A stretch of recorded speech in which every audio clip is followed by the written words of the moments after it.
Tantse, Elizabeth Dishanakaushun, Saint François Xavier Manitoba, Duchesne, Nia Parenti, Kaya, Ushi, Ojibwe, Cree, Dene, Sioux, Métis, Mina, Mennonite. Hello, my name is Elizabeth. I'm from Saint François Xavier, Manitoba. My ancestors were Ojibwe, Cree, Dene, Sioux, French, Métis, and Mennonite. I'd like to first acknowledge the traditional caretakers of Treaty 7 territory, the Blackfoot Confederacy, the Tsuut'ina First Nation, the Stoney Nakoda, and the Métis. The theme of tonight's talk is disruption, and I'd like to put forward the idea that a radical disruption in post-secondary institutions would mean getting comfortable with acknowledging and embracing that values and emotions are integral to effective learning. I studied social work and worked in the field of child welfare for almost a decade. My formal education taught me how to turn off my emotions, put up boundaries with other human beings, and to separate myself into the category of professional, while those that I worked with became clients. One of my first jobs after graduating with a Bachelor of Social Work degree was as an intake worker for a child welfare organization.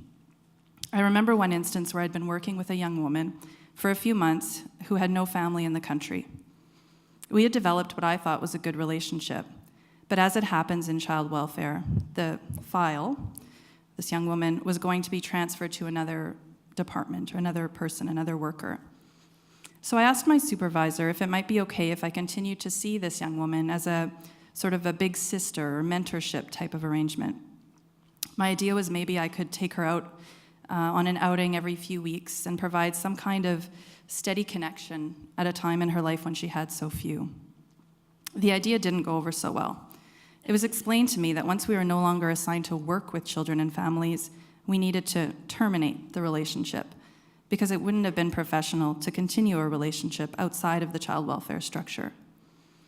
I remember feeling saddened by this, but not really having the experience or courage to push back at that time. As a professor supervising students in youth work placements now 15 years later, it seems to me that little has changed. A few weeks ago, one of my students told me about how she was placed at a group home for adolescents, and one of the youth was being moved to another placement, and she thought it would be a good idea to buy him a gift. She also asked her supervisor if she could take him and the other youth to the park for a small celebration and goodbye. The student was told that gifts were not normally allowed and that they couldn't really interrupt the daily routine of all the other youth to go to the park. She was told if we do it for him, we need to do it for everyone, and it's better just to get used to youth coming and going. We certainly can't get attached to every one of them. To me, there's something so striking about the notion that at an organization that's removing children from their homes to provide what is supposed to be a safer environment, that we're not thinking more critically about how to model what healthy, loving relationships should look like. Similarly, I believe we're sending thousands of university graduates out into the workforce every year with the idea that knowledge is something attained with our minds, but detached from our emotional, spiritual, and physical selves.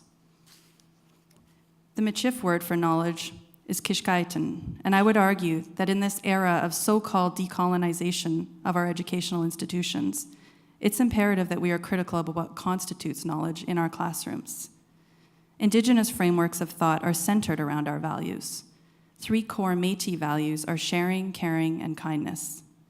Sean Wilson, Cree scholar, writes about Indigenous axiology, the idea that there's values and ethics that are a core component of an Indigenous paradigm. I've heard elders and knowledge keepers say time and again, it's all about relationships.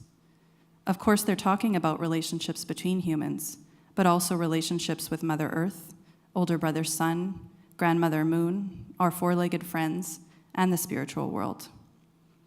How would our young people in the foster care system be treated differently if all of our courses centered Indigenous knowledge systems?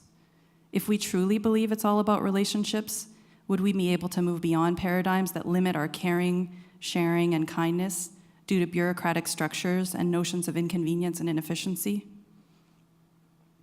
As a Métis woman and mother trying to make sense of the way that formal institutions have sometimes implemented colonial ways of teaching, I've experimented and made efforts to break down the barriers between professor as expert and the students as empty vessels needed to be filled up with knowledge. We often use talking circles in the classroom in order to hear from everyone in the room and to process emotions that might have come up during different activities. I hear from my students time and again that they so value being able to show up in a classroom as complex individuals with their own sets of emotions, values, and experiences to share with others. Over the years, I've heard colleagues and other educators say things like the classroom is not a place for therapy, and that emotions are really better left in private spaces like counselors' offices. But I wonder, isn't this the exact opposite of what we teach children? We want our children to know that it's healthy to identify our emotions, share them with others, and have common spaces of understanding, empathy, and shared support. When we discuss the realities of racism and colonization, isn't it in fact quite normal that difficult emotions will arise? I've been involved in many conversations about decolonizing the academy over the past few years, and yet I still notice a distinct discomfort with the idea that values or emotions or spirituality should be part of a university environment. But I wonder, how do we genuinely move forward with decolonization without truly trying to understand the values at the heart of Indigenous knowledge systems? Manalani Meyer, Hawaiian scholar, says that real learning happens with the emotional transmission of an accurate message. And in real learning, there is no ego, so you change. She says, I want you to push through some of your discomfort in order to share and receive an idea. And I hope that we've all been able to achieve a small piece of that tonight. Marcy, all my relations.